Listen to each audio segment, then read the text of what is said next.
નર્મદા જિલ્લાના રાજપીપળા ખાતે આવેલ જિલ્લા રમત સંકુલ ધાબા ગ્રાઉન્ડ ખાતે 11મો આંતરરાષ્ટ્રીય યોગ દિવસ જિલ્લા કક્ષાએ ભવ્ય રીતે ઉજવાયો હતો।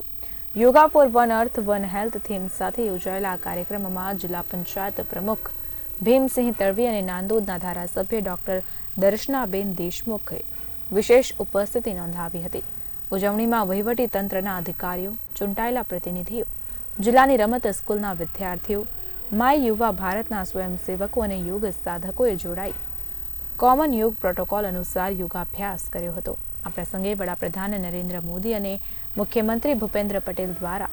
આયોજન કરાયેલા મુખ્ય કાર્યક્રમના જીવંત પ્રસારણનો લાભ પણ ઉપસ્થિતોએ લીધો હતો। કાર્યક્રમમાં કલેક્ટર, જિલ્લા વિકાસ અધિકારી, જિલ્લા પોલીસ વડા સહિત અનેક અધિકારીઓ અને કર્મચારીઓ ઉપસ્થિત રહ્યા હતા। સમગ્ર ભારતમાં વિશ્વ યોગ દિવસની ઉજવણી થઈ રહી છે ત્યારે આજે 21મી જૂનના નર્મદા જિલ્લાના રાજપીપળા ખાતે પણ જિલ્લા કક્ષાના વિશ્વ યોગ દિવસની ઉજવણીના ભાગરૂપે આયોજન થયું, જેમાં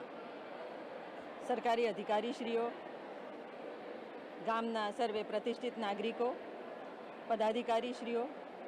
જિલ્લા પંચાયતના પ્રમુખ શ્રી ભીમસિંહભાઈ તડવીજી સર્વે ઉપસ્થિત રહીને આ યોગા અભ્યાસ કરીને સમાજમાં એક સારો મેસેજ જાય અને સમાજના લોકો પણ આ યોગા અભ્યાસ સાથે જોડાય અને એમના જીવનને સંતુલિત કરવા માટે યોગ એ આજની પદ્ધતિ નથી, પરંતુ યુગોથી ચાલી આવતી ભારત વર્ષની આ એક પ્રણાલી છે, ભારત વર્ષની આ એક પરંપરા છે કે જેમાં ઋષિ મુનિઓ દ્વારા યોગ અભ્યાસ કરીને એમના જીવનમાં એમણે અનેક લક્ષ્યો હાંસલ કર્યા હતા।